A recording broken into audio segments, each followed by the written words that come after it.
대부분의 인간들이 자기와 죽음과는 아무 상관이 없다고 믿기 때문에 그래요. 아니요, 여러분, 다 죽어요. 오늘도 수많은 병원의 응급실과 중환자실에서 사람들이 죽어나가고 있어요. 그러니까 그런 병원에 가끔 한번 가보세요. 거기에 얼마나 많은 사람들이 죽어가고 있는지 한번 보세요. 오늘도 수많은 자동차 사고와 화재 이런 것들로 사람들이 죽고 있어요. 그 죽음이 여러분만은 꼭 피해간다는 보장이 있습니까? 오늘도 수많은 사람들이 이렇게 영문도 모른 채 아무런 준비 없이 하나님의 심판대로 올라가고 있어요. 그 포도주 틀로 지발로 올라가고 있는 거예요. 그들이 여러분보다 못 배워서 죽는 거 아니에요. 여러분보다 그들이 능력이 없어서 가난해서 죽는 것도 아닙니다. 모든 인간은 죽어요. 그런데 대부분의 인간들이 그 죽음과 자기와는 아무 상관이 없다라고 그렇게 철떡같이 믿고 있기 때문에 그렇게 막 사는 거예요. 그리스도인들이라는 것은 그 죽음과 심판을 정확히 인식하고 그 죽음 뒤의 삶을 준비하는 사람들인 거예요. 여러분, 사람이 살고 죽는 거 그렇게 대단한 거 아니에요. 여러분이 후 하고 지금 숨을 내쉬고 나서 여러분의 코가 그 숨을 다시 들이마시지 못하면 죽는 거예요. 그래서 불교에서는 죽음을 무비공이라고 그러죠. 없을무, 코비, 구멍공. 콧구멍이 막힌 상태, 이게 죽음이에요. 별다른 거 아니에요. 죽음은 그렇게 우리에게 가까이 와 있어요. 2600년 전에 이사야도 너희들 죽는다라는 게 뭐 그렇게 대단한 거라고 생각하지 말아라. 그리고 사람이 무슨 대단한 존재라고 생각하지 말아라. 그냥 코에서 숨만 끊어지면 끝이다 라고 이야기해놨다고요. 이사야서 2장 22절 보세요. 너희는 인생을 의지하지 말라. 그의 호흡은 코에 있나니 수에 칠 가치가 어디 있느뇨. 표준 세번역으로 볼까요? 너희는 사람을 믿지 말라. 코에 숨이 붙어 있을 뿐 아무 보잘것 없느니라. 사람은 코에서 숨이 끊어지면 그냥 끝이에요. 죽음은 그렇게 우리와 가까이 있어요. 여러분이 오늘 저녁에 잠이 들어서 내일 아침에 지옥에서 눈 뜰 수 있어요. 우리가 그렇게 이 땅에서 그 코의 호흡이 딱 끊어지는 그 순간 사람들은 우리를 다른 호칭으로 불러요.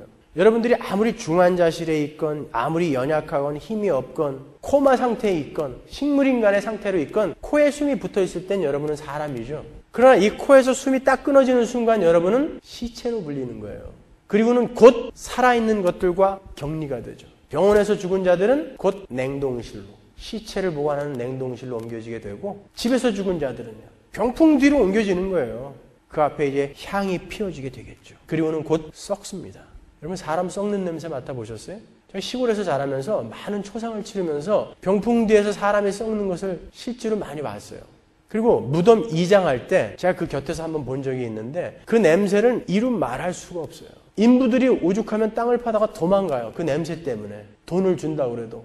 우리는 곧 그렇게 썩을 거예요. 그래서 영안실이나 병풍 앞에 향을 그렇게 지독하게 피워놓는 거예요. 그 썩는 냄새를 감추기 위해서. 죽어버린 인간의 몸이 얼마나 더럽고 쓸모가 없는지 그 몸 안에서 기생하던 기생충이 사람의 숨이 딱 끊어지자마자 이 온 구멍으로 다 나옵니다. 아세요? 그래서 사람이 죽자마자 구멍을 다 막는 거예요.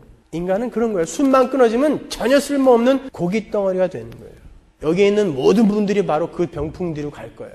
여기에서 향후 50년 후에도 여전히 숨 쉬고 있을 분이 몇 분이나 계십니까? 몇 명 안 돼요. 50년 후에 가나 30년 후에 가나 10년 후에 가나 3개월 후에 가나 여러분은 모두 똑같이 병풍 뒤로 가야 돼요. 10년 더 사나 20년 더 사나 그게 문제가 아니에요. 우리는 글로 간다라는 게 중요한 거예요. 예전에 제가 의대생들의 해부학 실험실에 잠깐 들어가 본 적이 있어요. 해부학 실험 때마다 아주 깨끗한 시체 49가 그 실험대 위에 쫙쫙 놓입니다. 거기에는 나이든 시체, 젊은 시체, 젊은 아낙네, 어떤 시체는 용문신을 한 시체도 있고요. 아주 각양각색의 시체들이 머리를 빡빡 깎이운 채 벌거벗겨진 채 실험대 위에 놓이게 돼요. 이제 실습생들이 딱 들어오면 그 배는 여지없이 메스로 다 갈려요. 그리고 그 내장들이 하나하나 그 뱃속에서 떨어져 나와서 실험용 병에다가 다 담깁니다.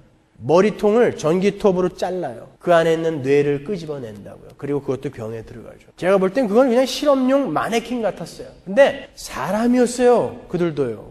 분명 거기에 누워있는 시체들도 그 코에 숨이 붙어있는 동안에는 청운의 꿈과 야망을 품고 있었던 사람들이에요.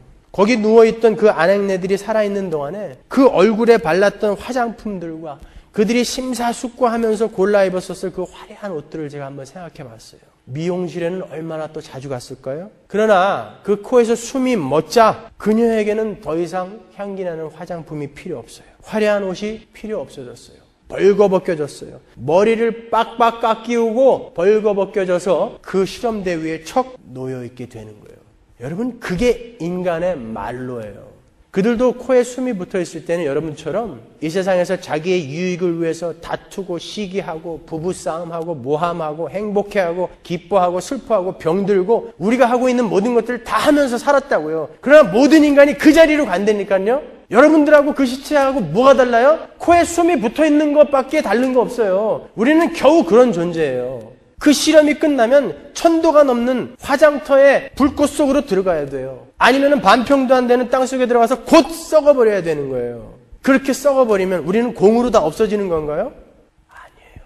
그 이후에 그러한 처참한 모습과는 비교할 수도 없는 어마어마한 심판의 포도주 틀이 있다니까요. 그 무시무시한 심판의 포도주 틀을 그런 죽음들로 이 땅에서 조금씩 보여주시는 거예요, 우리에게. 그러니까 너희들은 그 죽음 이후의 삶을 준비하며 살아라. 이게 성경이란 말이에요. 근데 여전히 여러분 그 썩어 문드러질 그 마네킹 같은 60만을 위해서 사실 것입니까? 그 이후에 영원한 삶을 준비하셔야죠. 갈라디아서 6장 8절 보세요. 자기의 육체를 위하여 심는 자는 육체로부터 썩어진 것을 거두고 다 썩어 문드러지는 거예요. 성령을 위하여 심는 자만 성령으로부터 영생을 거두리라. 우리 그거 준비하는 거라니까요. 그게 기독교란 말이에요. 근데 아픈데 손은 드세요. 다 낫게 해주실 거예요. 그래서 10년 더 살면 그 사람은 안 죽습니까? 엘리야처럼 불병거 타고 그냥 살아서 하늘로 올라가나요? 뭐가 기독교예요 도대체? 여러분들이 아무리 좋은 아방궁을 쌓고 아무리 엄청난 재산을 이 땅에서 쌓아놓는다 할지라도 여러분 병풍 뒤로 안 들어갈 자신이 있으세요? 뭘 준비하셔야 되냔 말이에요. 뭘? 여러분 오해하지 말고 잘 들어주세요. 제가 여러분에게 이 땅의 삶을 소홀히 여기라는 거 절대 아니에요. 하나님께서 여러분에게 맡기신 가정, 직장 누구보다도 성실하게 사십시오. 비즈니스 하시면 돈 많이 버세요. 성실하게 합법적으로 많이 버세요. 명예 주어지면 받으세요. 그렇지만 우리 그리스도인들에게 있어서 돈과 명예는 세상 사람들의 돈과 명예와 전혀 다른 의미가 있는 거예요. 세상 사람들은 그것만을 위해서 그들의 시간을 소비하며 하루하루를 살아가지만 우리는 성실하게 열심히 하나님의 자녀로 하나님이 원하시는 것을 해나가는 과정에서 하나님이 잠깐 맡기시는 것으로 여기는 거죠. 그러니까 세상 사람들은 그것만을 위해서 살았으니까 이제 내 거니까 그걸 가지게 됐을 때 교만하게 되는 거죠. 우리는 우리가 가는 길에서 덤으로 우리에게 하나님이 주신 것이기 때문에 그것으로 하나님과 이웃을 섬기게 되는 거예요. 그러나 아직 그 실력이 없는 사람들에게 돈과 명예가 주어지게 되면 그건 100% 그 사람을 파괴해버리는 거예요. 그러니까 조심하라고 말씀드리는 거예요. 여러분은 돈을 비롯한 세상의 힘을 바라보는 안목과 패러다임을 완전히 바꾸셔야 돼요. 그 전에 여러분이 그런 세상 힘을 소유하게 되면 여러분은 멸망의 길로 갈 수밖에 없어요.